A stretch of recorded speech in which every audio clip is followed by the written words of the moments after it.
Morgen und herzlich willkommen zu einer neuen Podcast-Folge von mir. Ich freue mich gerade so auf die Folge. Ihr wisst, ich bin gerade so excited.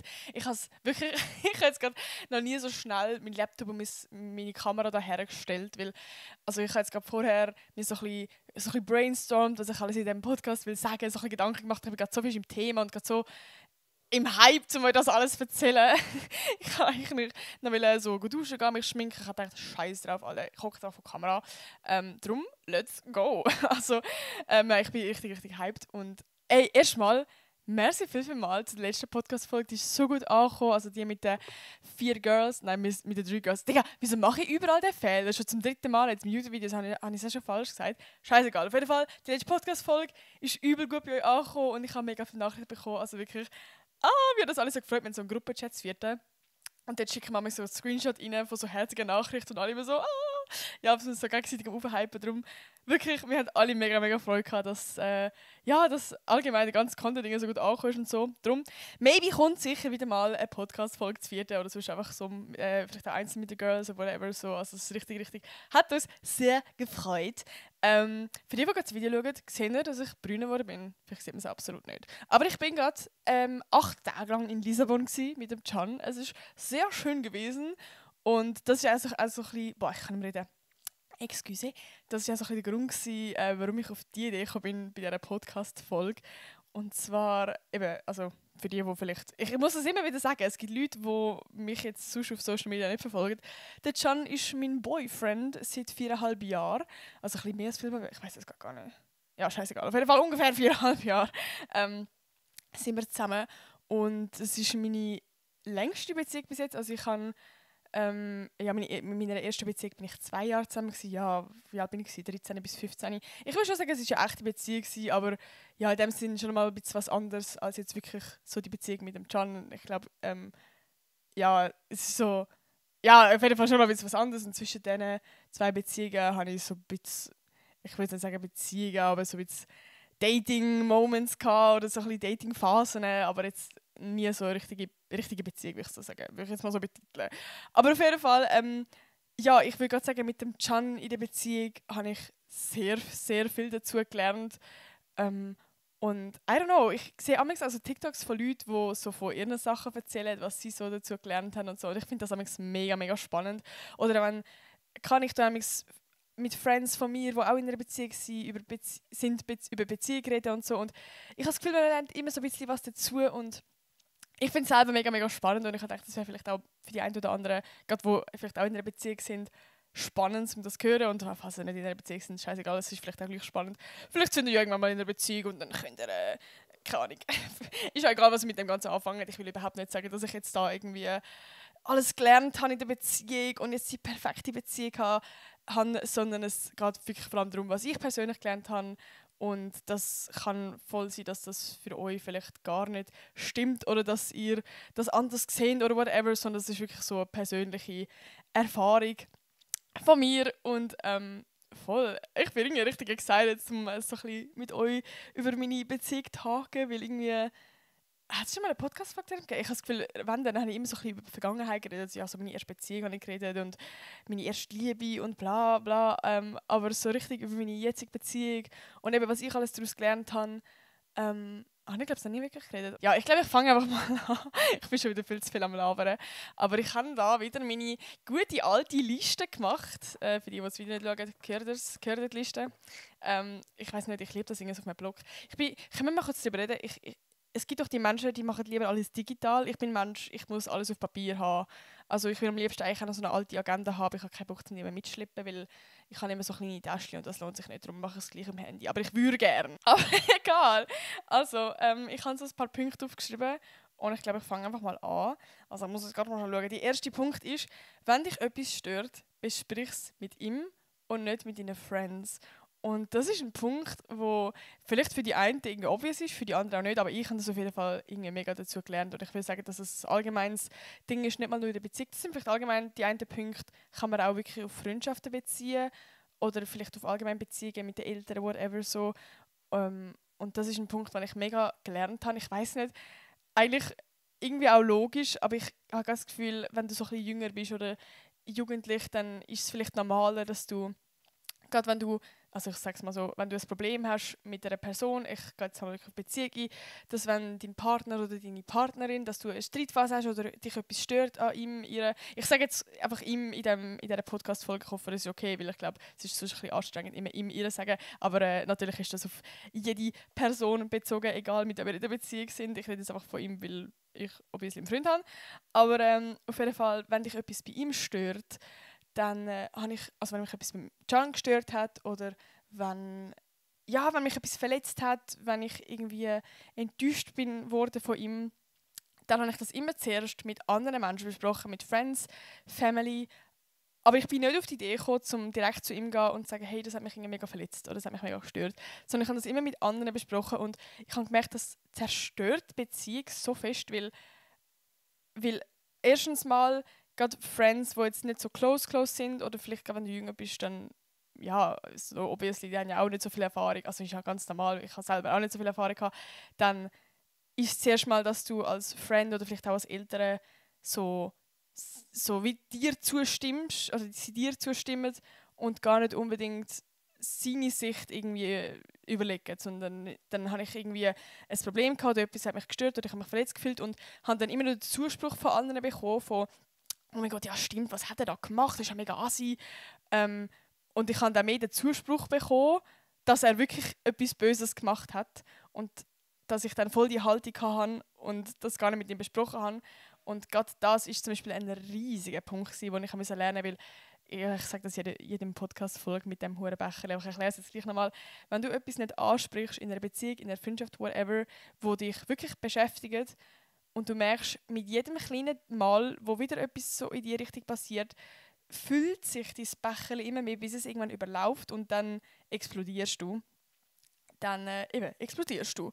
Und darum ist es mega wichtig, so Sachen anzusprechen. Und ich zum Beispiel, sage ich jetzt voll offen, habe das mega lange nicht gemacht beim Can. Also ich habe mega lange Sachen in mich hineingefressen und habe mich immer selber mehr in die ganze Situation gebracht, dass ich irgendwann mal explodiert bin und ihm alles an den Kopf geworfen habe. Und das ist nicht das Ziel, sondern dass man in einer Beziehung wirklich kann Sachen direkt ansprechen kann. Und ich meine natürlich nicht jedes kleinste Detail von sondern eben, wenn es einem etwas ist, wo einem gerade verletzt hat oder so, dass man das dann dass ich das dann mit dem Can besprochen habe. Und gesagt habe, hey, es hat mich jetzt irgendwie mega verletzt, weil meistens ist es vielleicht auch ein Missverständnis und logischerweise gibt es ja immer zwei Seiten. Das habe ich auch irgendwie, so ein bisschen gelernt, also gar nicht, eigentlich mega obvious, aber dass es immer zwei Seiten gibt, weil meistens habe ich mich so hart verstieft, dass dass ich so ein bisschen stur war und immer mehr bin, ja, aber das war jetzt einfach alles von ihm. Und gerade wenn ich das von meinen Friends und Family und whatever so noch gehört habe, wo logisch, wenn sie ihn nicht so gut kennen, mich in Schutz nehmen und mich bestärken, dass es mir das Gefühl nicht mehr gibt von, ja stimmt, ich bin im Recht und du hast jetzt etwas falsch gemacht und du bist jetzt der Böse. Und meistens ist es vielleicht einfach ein Missverständnis oder man hat es logischerweise nicht extra gemacht oder man hat es gar nicht gemerkt, dass man dass man die andere Person verletzt hat und so. Und das kann so viele Sachen klären, wenn man einfach direkt zum Problem in dem Sinn geht und das direkt anspricht und dann miteinander klärt. Und das habe ich irgendwie mega lernen, dass ich allgemein Probleme in der Beziehung nur mit meinem Partner bespreche und jetzt gar nicht unbedingt mega mit meinem ganzen Umfeld, weil das irgendwie so einen negativen Einfluss hat auf unsere Beziehung. Und seit ich das nicht mehr so mache, habe ich das Gefühl, tut es unserer Beziehung viel mehr gut. Also ja, ich finde das jetzt mega schwierig im Allgemeinen zu sagen. Wie gesagt, ich rede jetzt von meinen Sachen. Gerade wenn du in einer toxischen Beziehung bist, ist es ja eigentlich mega gut, wenn du von außen so ein bisschen hörst, so «Yo, Bro, das ist vielleicht nicht eine gesunde Beziehung, das willst du rausgehen», aber ich rede jetzt halt nur von mir. So. Genau. Was habe ich aufgeschrieben? Phasen, wo man jede Kleinigkeit hinterfragt. Boah, im Fall no joke, ich hatte eben gerade die Phase gehabt, wo ich jede Kleinigkeit, also wo sich jedes kleine Ding mein Becherchen gefüllt hat. Und ich habe wirklich in dieser Phase, also es ist so lustig, wenn ich den Can jetzt frage, dann ist es so ein bisschen, er hat das glaube ich gar nicht so gemerkt, dass ich die Phase hatte, aber ich hatte das mega stark gehabt. Also ich bin gerade in dieser Phase so mega alles am Hinterfragen gewesen. Alles, jedes kleinste Ding, so wenn also es klingt jetzt mega krass, aber so, habe ich ihn gefragt, wenn er «Gute Nacht» ohne Herzchen schreibt, so «Oh mein Gott, ist er jetzt hässlich auf mich, habe ich etwas falsch gemacht?» whatever, wirklich, ich bin irgendwie in einer mega unsicheren Phase gewesen und habe alles hinterfragt oder ja, bin gerade sofort hässig gewesen oder I don't know, so eben so, wenn er irgendwie gerade nicht Zeit hatte zum Telefonieren, einfach so, hey, wieso hast du jetzt keine Zeit? Und ich habe zum Beispiel auch mega oft meine ganze Beziehung immer mit diesen schönen Liebes-Hollywood-Filmen verglichen. Also es ist echt krass. Ich habe mich so gefühlt, also ich habe das Gefühl, so in einem Film ist eine Beziehung so perfekt und so soll eine Beziehung sein, eine gesunde Beziehung wie der Film. Aber das ist nicht so und das habe ich so müssen lernen, weil in der Beziehung ist es so, dass er so anläutet und schreibt so, oh mein, also so Sachen, weißt du, einfach nur cute Sachen und es ist alles perfekt und alles schön. Und im echten Leben ist es halt nicht so, dann ist er vielleicht in dem Moment gerade beschäftigt oder er macht sich einfach keine Gedanken, wenn er jetzt kein Herz schreibt. Es hat einfach gar nichts zu bedeuten, sondern er hat jetzt einfach in dem Moment nicht ein Herz geschrieben, sondern einfach, hey, gute Nacht. Also ganz, ja, er hat sich nichts dabei gedacht, es hat nichts zu bedeuten. So. Und das habe ich so schwierig gefunden, dass ja, also das habe ich einfach müssen lernen, dass eine Beziehung, dass es die Beziehungen, so wie sie in den Filmen in dem Sinne nicht gibt. Klar gibt es so wirklich Momente, wo man so der Main Character ist oder wo man gerade am Picknick ist und es fühlt sich wirklich aus einem Film, aber das ist nicht durchgehend so eine Beziehung. Und auch wenn es schön wäre, aber das habe ich wirklich irgendwie so ein bisschen müssen checken, so, yo, so ist das eine richtige Beziehung und nicht wie der Film. Und es gibt eben Momente, wo ich so in dieser Film-Dings bin und es wäre jetzt perfekt, wenn jetzt auch so würde reagieren. Und manchmal reagiert er voll unromantisch und mich so, Mann, du hast gerade den Filmmoment jetzt irgendwie verkackt. Und dann fange ich an, die Sachen hinterfragen von, aber im Film hätte er doch so reagiert. So, ja. Und gerade eben wie so Sachen, wo man so Kleinigkeiten hinterfragt, ich habe das Gefühl, das gibt es mega, mega oft in der Beziehung und ich habe das Gefühl, es wird sehr, sehr wenig auf Social Media darüber geredet. Also ich habe jetzt auch schon mit 2 Friends von mir darüber geredet, wo das auch hatten. Und es ist lustig, wir alle reden immer, also wir haben alle das erst erzählt im Nachhinein, wo man aus dieser Phase draussen war. Also gerade in dieser Phase, wo ich so jede Kleinigkeit hinterfragt habe und bla bla bla, habe ich gar nicht so wirklich mit meinen Friends oder mit irgendjemandem so darüber geredet. Gut, das ist jetzt widerspricht sich jetzt gerade ein bisschen mit dem ersten Punkt, so mit Sachen in der Beziehung nicht besprechen. Aber ich meine jetzt gleich so, ich habe das Gefühl, zu wissen, dass das eine normale Phase ist hat mir irgendwie gut getan, zu wissen, dass bei meinen Friends das auch so war. Und dass es auch voll okay ist, dass man so eine Phase hat, wo man jede Kleinigkeit hinterfragt. Und es ist vor allem wichtig, wie man damit umgeht. Also, dass man, wenn man jetzt, also ich sage jetzt mal, wie gesagt, das ganz banale Beispiel, dass man «Gute Nacht» mit einem Herz schreibt und er schreibt «Gute Nacht» ohne Herz, also mit etwas anderem oder gar nicht oder whatever. Oder er schreibt 5 Stunden später zurück oder keine Ahnung. So, dass man, wie man reagiert, ist wichtig. Dass man eben nicht sagt, hey, du bist so ein Arschloch und bla bla und ich wünsche mir, dass du mir jetzt das Herz schickst und keine Ahnung was, sondern dass man voll offen mit seinem Partner kann kommunizieren und vielleicht auch mega selber reflektieren über sich und sagen, hey, es ist jetzt einfach so, ich bin jetzt gerade in dieser Phase, wo ganz normal ist, wo mega viele Beziehungen haben, dass man gerade so ein bisschen Kleinigkeiten hinterfragt und dass man das dann mit dem Partner kann sagen, hey, ich bin jetzt gerade in dieser Phase, es tut mir mega leid, ich bin gerade mega unsicher bei allem und ich hinterfrage gerade alles und es tut mir einfach manchmal gut, wenn du mir in dem Moment kannst sagen, hey, es hat gerade nichts mit dir zu tun, das ist voll nicht extra oder so, wenn ich so Sachen anspreche, weil ich unsicher bin.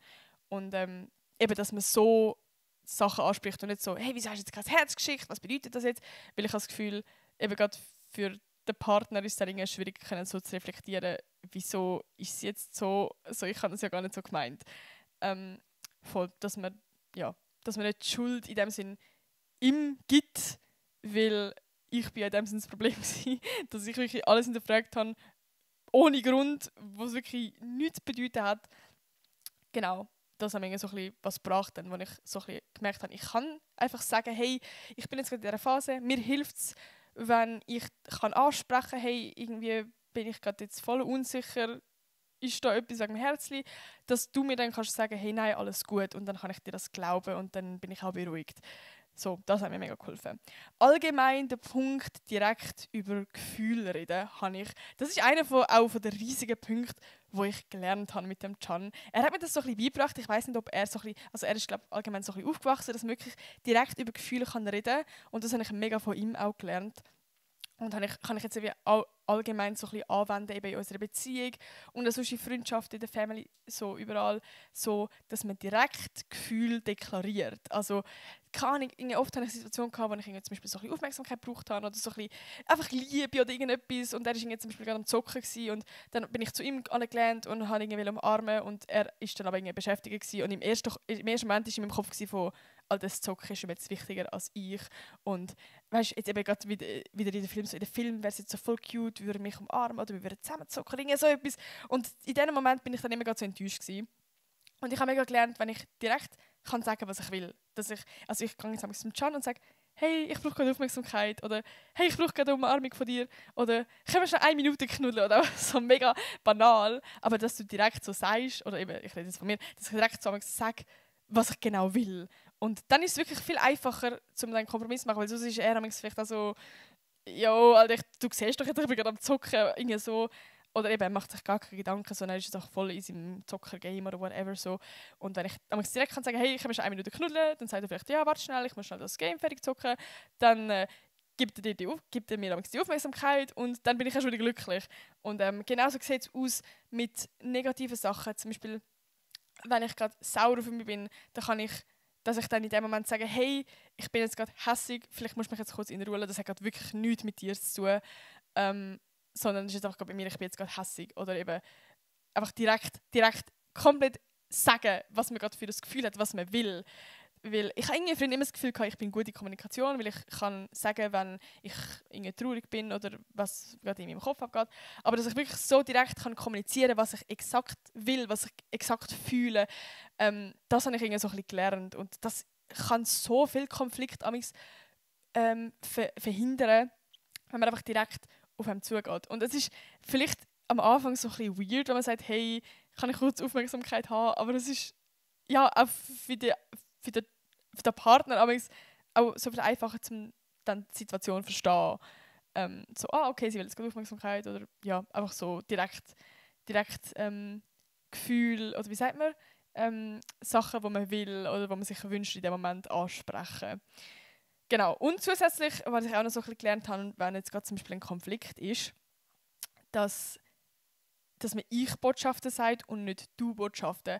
Ich weiß nicht irgendwie, ob ich auch so aufgewachsen bin, aber ich bin so mit aufgewachsen, dass es ganz normal ist, dass man, wenn man einem etwas stört, dass man dann einfach sagt, ey, wieso hast du das nicht gemacht und du, und weißt du, hast jetzt das einfach zu mir gesagt und das ist voll gemein und so, sondern dass ich angefangen habe, ich Botschaften zu sagen, weil zum einen fühlt sich die andere Person viel weniger angegriffen und man kann auch viel mehr aufeinander zugehen, weil wenn ich mit Du-Botschaften komme, dann ist es ja logisch, dass die andere Person sich zuerst mal angegriffen fühlt und nicht mich will verstehen. Aber wenn ich von meinen Gefühlen rede, so, ey, ich habe mich jetzt irgendwie gerade angegriffen gefühlt, ich hätte mir das jetzt gerade in dieser Situation gewünscht, ich bin jetzt gerade irgendwie enttäuscht oder ich bin jetzt gerade irgendwie verletzt oder einfach Ich-Botschaften. Gerade so, ich wünschte mir auch, oder wenn man jetzt einen Kompromiss sucht oder so eine Lösung für die Zukunft, ich würde mir einfach in Zukunft wünschen, dass es so und so wäre, so, da kann man es so viel einfacher machen, eben wie gesagt, auch gerade so in Freundschaften, das habe ich mega einfach gelernt. Es ist so krass im Fall der Unterschied, wenn du mit so Ich-Botschaften sagst, du kommst so viel weiter, weil eben auch die andere Person sich nicht angegriffen fühlt und du in dem Sinne nicht etwas bei ihr kritisierst, sondern einen Wunsch äußerst, so, oder etwas, wo du selber so, ja, gar nicht, das habe ich irgendwie, ja, so, das ist ein Learning von mir gewesen. Sorry, es tut mir leid, dass ich in dieser Podcast-Folge so oft sage, das habe ich gelernt und das, sondern, ja, es geht halt literally um das, dass was ich alles in dieser 4,5 Jahre Beziehung so gelernt habe bis jetzt. Darum, I'm so sorry. Das andere, das ist jetzt vielleicht wieder ein bisschen mehr obvious, aber ganz ehrlich, am Anfang von einer Beziehung, da bin ich halt 17 gewesen, gut, ich nehme an, wahrscheinlich sind sehr viele auch in dem Alter, wo der Podcast hören. Vielleicht wissen das auch aus dem Alter, ich weiß es nicht. Ich habe es auf jeden Fall so ein bisschen gelernt, und zwar, dass es ganz normal ist, dass es zuerst eine Sonnenbrillenphase gibt in der Beziehung, dann eine Streitphase und nachher, ich sage es mal so, eine schöne Timephase. Ich weiß nicht genau gewusst, wie man das sagen soll. Aber ich erkläre es kurz, dass es am Anfang zuerst eine Verliebtheitsphase gibt. So die Sonnenbrillenphase, also die pinke Sonnenbrillenphase, wo, ja, einfach, I don't know, also die war mir am Anfang mega krass intensiv mit dem Can. Ich mag mich noch erinnern, ich bin einmal in Chemie gehockt in der Schule und ich kann mich nicht konzentrieren. Das ist wirklich ganz, ganz schlimm gewesen. Ich habe so Herzsehnsucht nach ihm gehabt. Ich konnte mich nicht konzentrieren. Wirklich, es war so schlimm gewesen. Ich habe jede Sekunde am gedacht, das ist jetzt wirklich nicht übertrieben. Es ist wirklich ganz, eigentlich fast schon scheiße gewesen, so, gerade was die Schule angeht. Wir sind auch mit der Family auf London gegangen damals und ich habe Sekunden gezählt, bis wir wieder heimgehen. Ich konnte die London-Ferien nicht geniessen. Ich habe Flüge gesucht, ob ich wenn ich wieder heimfliegen kann, alleine. So, imagine. Und wir sind nicht lang gegangen, wir sind vielleicht 5 Tage oder so in London gewesen. Also, ich habe so, jetzt im Nachhinein so chill mal. Oder? Aber gerade wenn du in dieser Verliebtheitsphase bist, die so intensiv ist, dann willst du am liebsten jede Sekunde mit dieser Person verbringen und am liebsten alleine auf einer Insel mit dieser Person sein, auf einem eigenen Planet, wo niemand anders ist und du kannst 24/7 mit dieser Person chillen. So, das ist so die Verliebtheitsphase und eben so mit dieser Person schreiben und alles ist perfekt und es ist alles so toll und man will alles über die Person erfahren und jede Sekunde mit dieser Zeit verbringen. Und das ist so eben die Verliebtheitsphase, die mega schön ist und mega spannend und die Schmetterlinge sind da und dann kommt so eine Phase, wo schlimm ist, so eine Streitphase.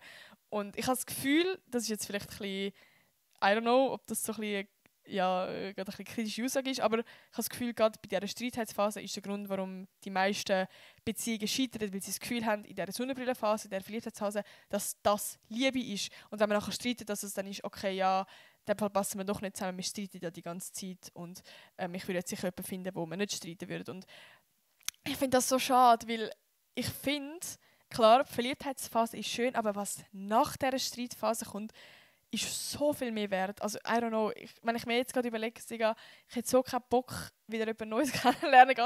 Und also klar, so die schöne Phase am Anfang ist nice, aber wieder das Ganze haben, um jemanden wirklich kennenlernen, weil ich kann gar nicht zum Punkt kommen, nach dieser Streitphase kommt eben die schöne Phase, wo man zu 100% sich selber kann sein. Ich meine zu 100%. Du musst dich 0,0 verstellen. Du weißt ganz genau, wie der andere Partner tickt. Er weiß, wie du tickst. Du kannst voll offen sagen, was du fühlst. Du fühlst dich einfach wohl bei dieser Person. Es ist so einfach ein Mensch, der ein Anker ist in deinem Leben. Und das ist so schön. Du kannst dieser Person alles über dein Leben erzählen. Das ist dein eigener Personal Therapeut. Es ist wirklich... ich finde, es gibt nichts Schönes, als wenn du Menschen im Leben hast, wo du 100% kannst dich selber sein und eben gerade mit Liebe verbunden. Ich finde, das ist so viel mehr wert als so eine Sonnenbrillenphase. So eben, wie gesagt, ich finde die auch mega schön. Aber ich finde es so schade, wenn man gerade nach der Streitphase so das aufgibt, weil man das Gefühl hat, dass man nicht zusammenpasst. Weil eben, es ist vollkommen normal, eine Streitphase zu haben. Das habe ich auch lernen, weil ich habe das Gefühl gehabt, Liebe ist die Sonnenbrille-Verliebtheitsphase, das ist Liebe. Und sobald man streitet, dann heisst es, man ist nicht zusammen. Und ganz obvious, der Can und ich haben eine lange Streitphase gehabt, sage ich jetzt komplett ehrlich da, wo es mega viele Explosionen gegeben hat, gerade weil wir aus einem unterschiedlich aufgewachsen sind, unterschiedliche Ansichten hatten, sowohl politisch als auch, also wirklich alles Mögliche, haben wir unterschiedliche Ansichten gehabt, unterschiedlich tickt, unterschiedliche Meinungen und eben unterschiedliche Erfahrungen, gewisse Triggerpunkte, die wir vom anderen nicht gewusst haben, die man zuerst müssen kennenlernen. Und gerade wenn man halt in Fettnäpfchen tritt oder eben nicht weiss, dass es ein Triggerpunkt von der anderen Person ist, wo man sie verletzt, aber einem selber vielleicht denkt so, hey, wieso verletzt dich das, mich würde das auch nicht verletzen.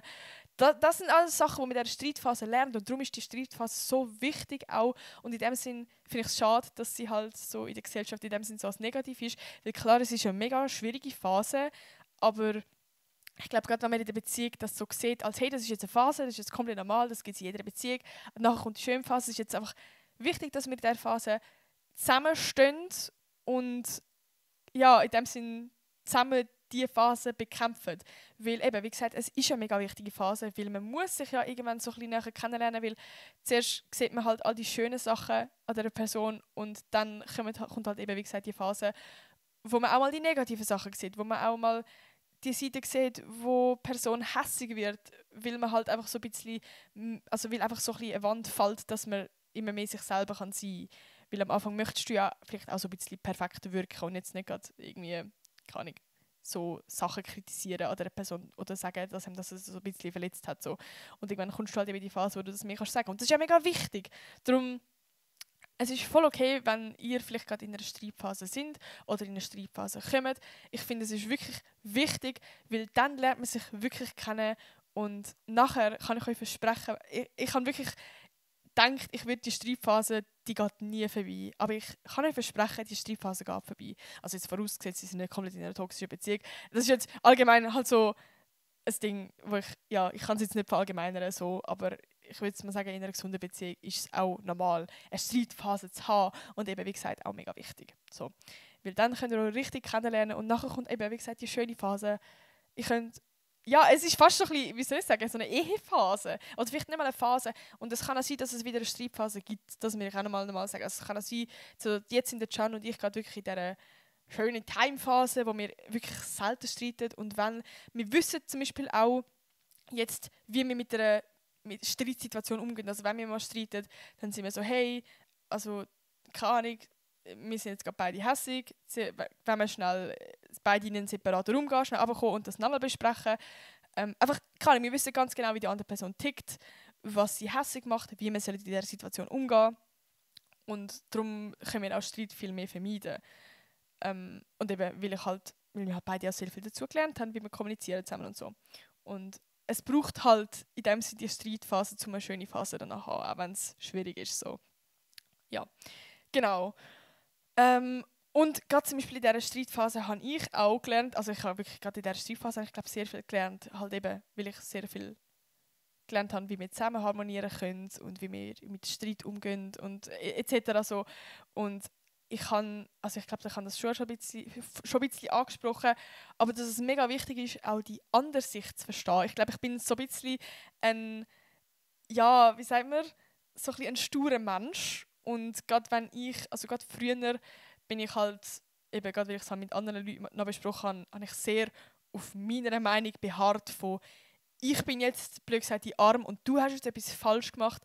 Und klar gibt es das, aber es gibt immer zwei Seiten und es gibt immer einen Grund, warum die andere Person so gehandelt hat.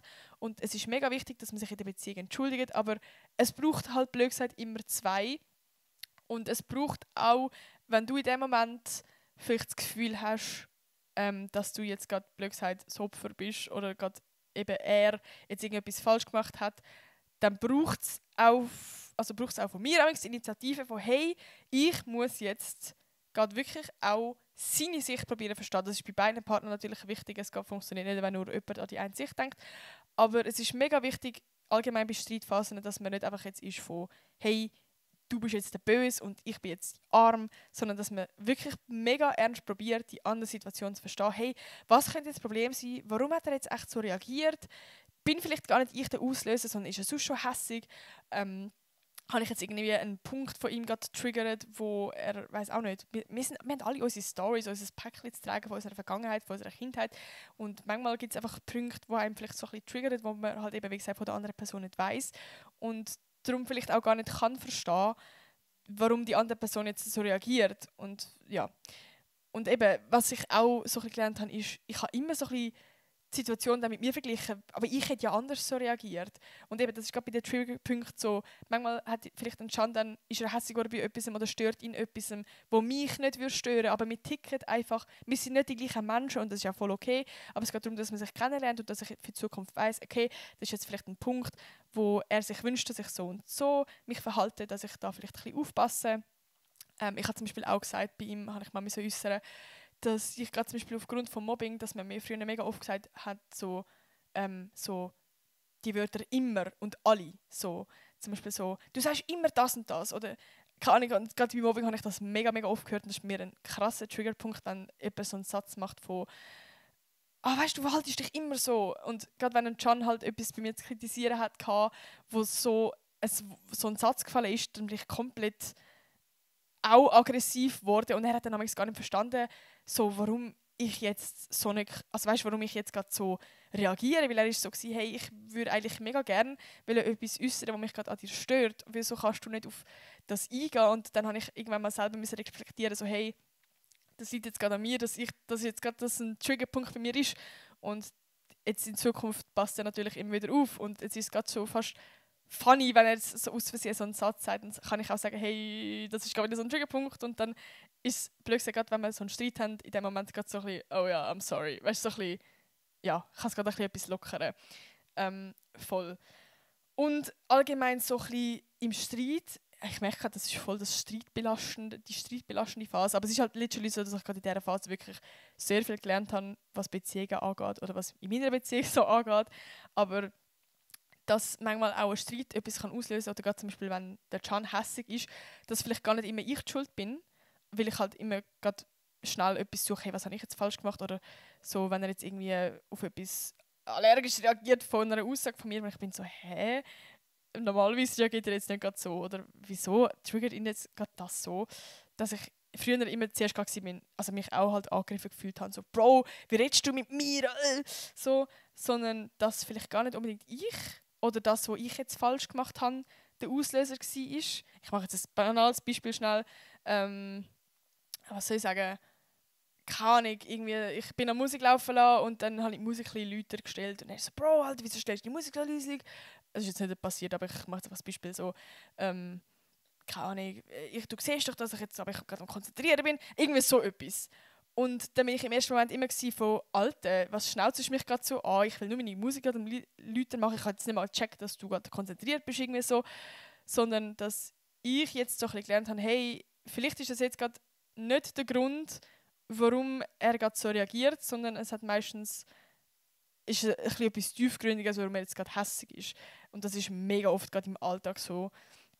Ich kenne mich, ich tue alles gerne so ein bisschen bildnerisch so veranschaulichen und ich sehe es wie so ein bisschen einen Baum. Und wenn er so etwas anspricht und du merkst gerade, oder ich merke gerade, er ist jetzt gerade mega gereizt bei etwas, wo er sonst vielleicht nicht gereizt ist, das ist immer so der Ast. Und er spricht in dem Moment, weil er gerade die Emotionen ist, das geht an. So, hey, wieso stellst du jetzt Musik so laut? Du siehst doch, dass ich mit dem Konzentrieren bin. Aber eigentlich eben geht es viel tiefer. Gibt es irgendeine Wurzel? Vielleicht ist er gerade konzentriert und ist gerade voll gestresst, weil er jetzt irgendwie, weiß auch nicht, irgendeine Aufgabe muss machen, aufzugehen, whatever, so, wo er gerade nicht rauskommt. Dann ist er gerade frustriert und er ist gerade gestresst und er muss vielleicht zwischen noch so einen mega Film machen und er kann in dem Moment, weil er gerade die Emotionen ist, vielleicht gerade nicht sagen, hey, ich bin gerade voll gestresst und ich kann gerade nicht und kannst bitte die Musik ein bisschen leiser stellen, weil das stresst mich jetzt noch mehr, es hat gerade nichts mit dir zu tun. Das kannst du in dem Moment vielleicht gerade nicht als andere Person und das ist ja voll menschlich so, das erwartet in dem Sinne niemand und wenn es kannst, mega nice. Ich bin selber noch mit mir mega am Arbeiten, dass ich das kann. Aber eben, darum ist es wichtig, die andere Sicht zu verstehen und dann eben überlegen, okay, was könnte jetzt die Wurzel sein? Also gerade wenn zum Beispiel ein Can jetzt so ein bisschen in dieser Situation ist, wo er gerade vielleicht mich irgendwie anschnauzt und ich check, oder irgendwie eben gerade, ich merke, er ist verdammt gereizt, dass ich nicht frage, jo, wieso bist du jetzt gereizt, sondern irgendwie gerade so davon ausgehe, also wie ihn so ein bisschen mit einer, also wie selber erstmal ruhig bleiben, das ist manchmal so schwierig, Alter, das ist so schwierig, aber es ist wirklich notwendig, selber ruhig bleiben, sich nicht angegriffen fühlen und sagen, hey, ich bin jetzt gar nicht das Problem, sondern es ist gerade etwas anderes vielleicht. Oder du weißt vielleicht gerade noch nicht, was das Problem ist. Und dann sage ich so, hey, was würde gerade jetzt in dieser Situation am besten helfen? Was könnte ich gerade machen? Würde es dir helfen, jetzt gerade darüber zu reden? Soll ich gerade aus dem Raum gehen? Oder wenn wir laufen gehen? Einfach so voll entspannt etwas anbieten. Gerade der Satz so, was würde gerade am besten helfen? Dann schiebst du in dem Sinne wieder bald zurück so. Und dann, ja, keine Ahnung. Vielleicht eben, ich weiß nicht, manchmal kann es auch ein bisschen triggern in dem Moment, wenn die andere Person in Emotionen ist, aber vielleicht kann man auch fragen, hey, ist es gerade wirklich das, was dich gerade triggert oder was stresst dich gerade so, wieso bist du gerade in diesen Emotionen, wieso bist du gerade so gereizt? Bin ich die schuld oder ist es irgendetwas anderes? So, dass man wirklich auf einer Ebene kann reden kann. Oder eben, dass man auch kann sagen so, hey, vielleicht willst du ja später darüber reden, musst du schnell runterkommen, willst du ein Glas Wasser. Einfach so voll auf entspannt, dass man wirklich selber ruhig bleibt und das hilft manchmal schon mehr, als wenn man sich selber gerade angegriffen fühlt. Ja. Boah, ich habe gerade so wie ein Buch geredet, das tut mir so leid. Ich hoffe, ich habe jetzt alle Punkte gesagt, die ich wollte. Ich bin gerade so richtig im Redeflow gewesen und ich hoffe, ich habe jetzt nicht zu schnell geredet. Aber ja, ich hätte wahrscheinlich noch viel mehr Punkte, aber das sind jetzt gerade die Punkte, die mir so ein bisschen eingefallen sind, die ich aufgeschrieben habe. Falls ihr vielleicht sonst mal nochmal eine Podcast-Folge zu dem Thema wollt, vielleicht bringe ich nochmal ein paar Punkte auf die Liste. Aber auf jeden Fall sind das so ein bisschen die Punkte gewesen, Alter, ich schwitze an meinem Arsch. Oh mein Gott, es ist so heiß. Aber ja, ich hoffe, es hat euch gefallen. Ich bin jetzt allgemein ein bisschen im Stress. Digga. Ich bin jetzt eben, wie gesagt, gerade heute von der Ferien heimgekommen. Es ist jetzt 20 vor 5 Uhr. Um 6:30 kommt Besuch bei mir und ich muss morgen früh aufstehen. Es ist alles gerade so, ich muss so viel machen. Ich muss 2 YouTube-Videos schneiden etc. Ich muss die Podcast-Folge jetzt noch aufladen, weil die kommt heute Abend online. Darum, ja, beende ich langsam die Podcast-Folge. Ich hoffe, euch hat es gefallen. Falls ihr irgendwie, das nimmt mich auch mega Wunder, falls ihr auch irgendwie gerade in einer Beziehung sind oder vielleicht auch gewesen sind oder irgendwie so und auch so Punkte gelernt habt, die vielleicht so ein Game-Changer für euch sind, könnt ihr die mega gerne auch in die Kommentare schreiben oder vielleicht was euch jetzt beim Podcast da gerade so ein bisschen geholfen hat oder so ein bisschen Erleuchtung war, weil ich habe das manchmal auch eben bei anderen Podcasts, bei anderen, weiß auch nicht, TikTok oder so, wo ich so bin, oh mein Gott, ja, weißt du, so, ich weiß nicht, vielleicht kann ich euch ein bisschen helfen und auch nicht, vielleicht ist es hoffentlich spannend gewesen, I don't know. Schreibt auf jeden Fall in die Kommentare, eben, falls ihr irgendetwas habt oder was eure Meinung zu dem Ganzen war oder was ihr so dazu gelernt habt, etc. Ich würde mich sehr freuen. Ich freue mich immer mega über Kommentare. Und ich will das eigentlich immer am Anfang von der Podcast-Folge sagen und ich vergesse es immer. Aber ich würde mich sehr freuen, würdet ihr mir 5 Sterne geben. Wir sind jetzt letzte gerade Top 4 gewesen, in den Charts, in den Schweizer Charts auf Spotify. Crazy, alle fucking Top 4. Das ist insane. Darum, wenn ihr mich unterstützen wollt, man kann mich abonnieren. Darum, let's go. Ich glaube schon wieder viel zu lange, es tut mir leid. Ich wünsche euch einen wunderschönen Tag, einen wunderschönen Morgen. Es tut mir leid, ich sage immer Morgen, aber ich finde, guten Morgen am Anfang passt eben so zu meiner Podcast-Folge, weil das heisst, es ist eine Pause. Darum gebt euch damit zufrieden. Aber, was laber ich schon wieder? Also, ich wünsche euch einen schönen Tag und man hört sich nächste Woche wieder. Tschüss!